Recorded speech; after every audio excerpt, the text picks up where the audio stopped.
And there it is, the beautiful machine that is the Yamaha MT-09. This is the 2024 SP version, and it's all stock, everything standard. Haven't changed anything with the bike whatsoever. Still in the break-in period. I think I should be making good move. I'm at 484 kilometers, so trying to get this right now, bring it to 500, and obviously just want to get it to 1,000 without riding too crazy. Change the oil, and then we can start looking at having a little bit more fun, you know? But until that happens, I gotta keep it a little bit more civilized, you know? It's been raining here all day. Last night I had a great ride all the way out of Phuket to Khao Lak, which was awesome. Great trip, and I think I pushed it maybe a little bit harder than what I should in terms of that break-in period, but we can only... I'm just a human, okay? I'm sure you guys have been through like a break-in period as well. You know how freaking hard it is to stay under 5,000 or 7,000 or how much it might be, but I've definitely gone over the 5,000 mark quite a few times. You hear kind of different views on the whole break-in period, you know. Some people say that it's okay to go a little bit higher, you just can't stay high for a long time. Some people say you got to stay low for the entirety of the break-in period, at least, you know, 500,000 kilometers. And other people say that it's good to stay a little bit high, a little bit low, a little bit all over the range, but, you know, don't keep it too constant for too long at once. So it's not quite easy, is it? But I guess one thing that everyone agrees on is that don't drive like you would on the track, which I think comes naturally when you're on the streets anyway. I also really look forward to starting to, you know, practice the power wheelies. I can't wait with that. I was having a little bit of a mini go last night, testing that, just putting it in sport mode and revving it pretty good. Didn't get the tire off the floor, mostly just because I'm not really I'm not too comfortable just you know, getting it real high in the revs, you know. And obviously you got to take it past 7,000, 8,000 to unleash that power. But I did feel the front suspension lifting, you know. I think the wheel was still in contact with the ground. But that's another fun experiment for the future, to master the power wheelies, and then once I get a little bit more comfortable with that, then, you know, playing with the clutch and the back brake and maintaining it in that lifted state. Lineman, one of the many food delivery services we have here in Thailand. It's actually looking a little bit dark out there. I hope it's not gonna start raining. Kind of hoping for like a chill little evening ride, you know, clocking in and crossing the 500 kilometers on this trip, but maybe God Almighty has different plans for me today. Let's have a look. Let's see. I know it's ironic I say this now because I just missed neutral, but it's really easy to find neutral.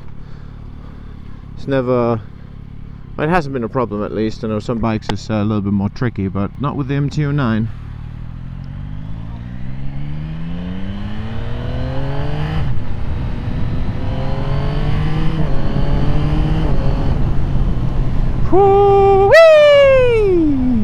I was right in the line there, wasn't I? Not supposed to do that. But yeah, just giving it a good rev and then off shifting with that quick shifter. Fuck, it feels good. Feels so good. I'm having a little bit of an issue with my helmet, because where I mounted the camera, I kind of sealed those two air intake points. Obviously, because you don't want air to get in there, it's gonna hit the microphone and give you bad sound quality. But because of that, when my visor is shut, I oftentimes get like foggy visor, windshield visor, whatever it's called. Yeah, so that's annoying. So I'm playing around with sometimes opening the visor when I'm not moving. I think when I'm moving it doesn't fuck up, but when I'm parked at a traffic light it does. And I don't want it to mess with the overall quality of the audio, and so you might think it's not that bad, but you know, it's just annoying when you're driving and it's clocking up. Got a police car up there, so gotta be careful. Whoop whoop, it's the Thunder the Police. I don't know if you saw one of my previous videos when I was riding on my GSX from Patong up north to Bantao. I got stopped by the police, which is not a, what should I say, in the Western countries it's not a bad thing. If you got your shit in order. In Thailand you can have your shit in order, but it doesn't really matter. That day went real nice. The police officer actually showed me some private videos of him hitting a sandbag, which was kind of odd, but kind of cool. I haven't been stopped on the new MT-09 here yet. The way I'm going right here is actually a spot where they're usually hiding. Not this late on Sunday night. But sometimes they are up here around the corner.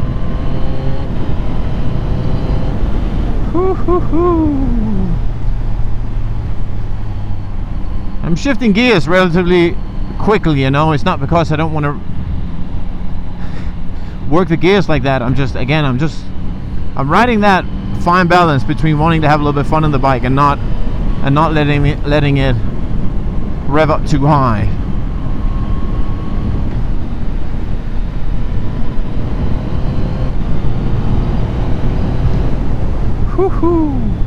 Also love just downshifting with that quick shifter because you don't have to rev match. On my GSX I had to rev match it, which is fun in itself.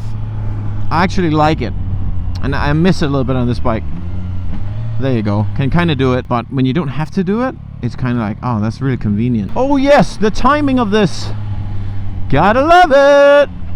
Yeah, ooh, hit it with both of these. In the beginning it was hard for me to rev match with the clutch, but seem to have kind of figured that out now. Ah, they got hit by this. Fuck. God damn it. Here we go.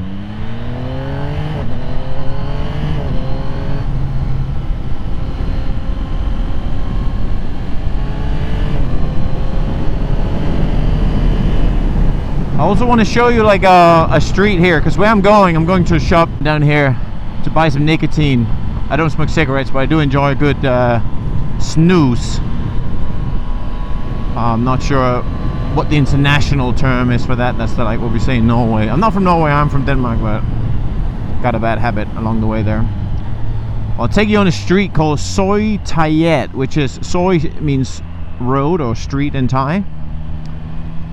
And this street is like a fitness mecca. So if you are into fitness and you're looking for your next fitness holiday and you want to travel to Southeast Asia, this is it's definitely, I'd say, top 3 in the world, if not higher than that, because of the high because there's so many gyms on the street, and the whole street is just catered to people who enjoys fitness, whether that is like, you know, protein shakes in every corner and healthy meals, and many places have calories and macros and stuff like that if you're into that sort of thing.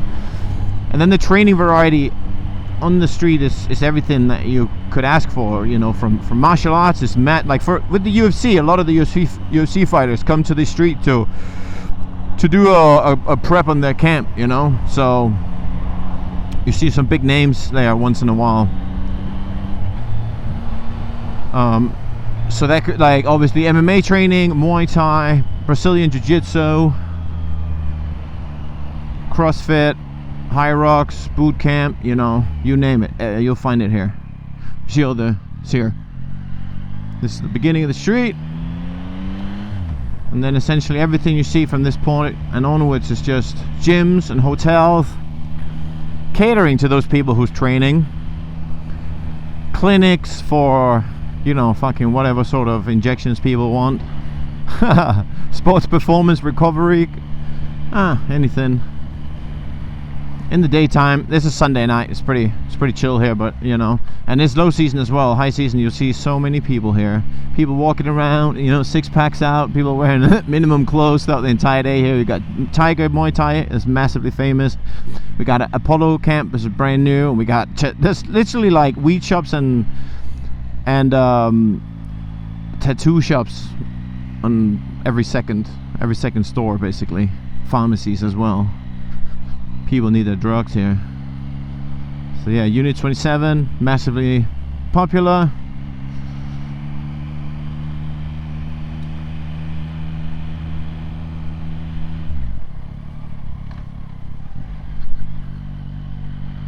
More pharmacies, more bars, more restaurants, more tattoo, ambulance service to pick up all the fighters that rent 2 big bikes and get themselves killed in traffic. I tell you, it happens all the time. Ego is a bad thing. more tattoos, more healthy shops, so massage, everything.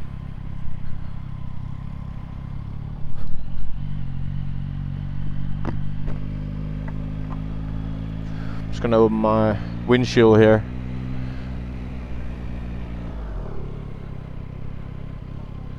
$7-Eleven. Oh man, have you ever been to Thailand? You know how 7-Eleven is just it's like Mecca in Thailand. You can get everything 7-Eleven, and I mean, all of a sudden when you don't have 7-Eleven, you're just like, God, I missed something in my life.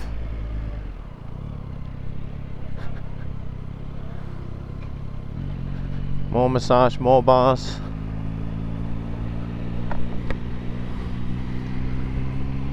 And it's just people hanging out, you know, training, trying to be healthy, achieve fitness goals, whatever it is. Alice Barbecue here on the right, massively popular place to go and get your meats, get your proteins. More camps, Lions MMA Club, more tattoos. you see what's going on here, right? People come here to train, take steroids, get haircuts, get tattoos, and get massages. That's it, more or less. And buy gear. There's a lot of these gear shops. So we're coming now to the end of my ride. This is where my little local snooze dealer is. It should be open. But yeah, I want to thank you guys for just joining me on this little short ride today. I'm really unsure about how long to make my videos. The last few videos have been almost 30 minutes, and I think it's too long. But then again, I guess for some people, when they sit and watch these videos, I know myself, I like to just sit and watch these videos and fucking hell, I was just literally saying in this video it's not hard to find neutral, and now I'm struggling. But sometimes when I sit and watch these videos myself, I actually like to just have it running in the background and I'm just doing something else. But I'm not sure if that's the general consensus. But yeah, there it is.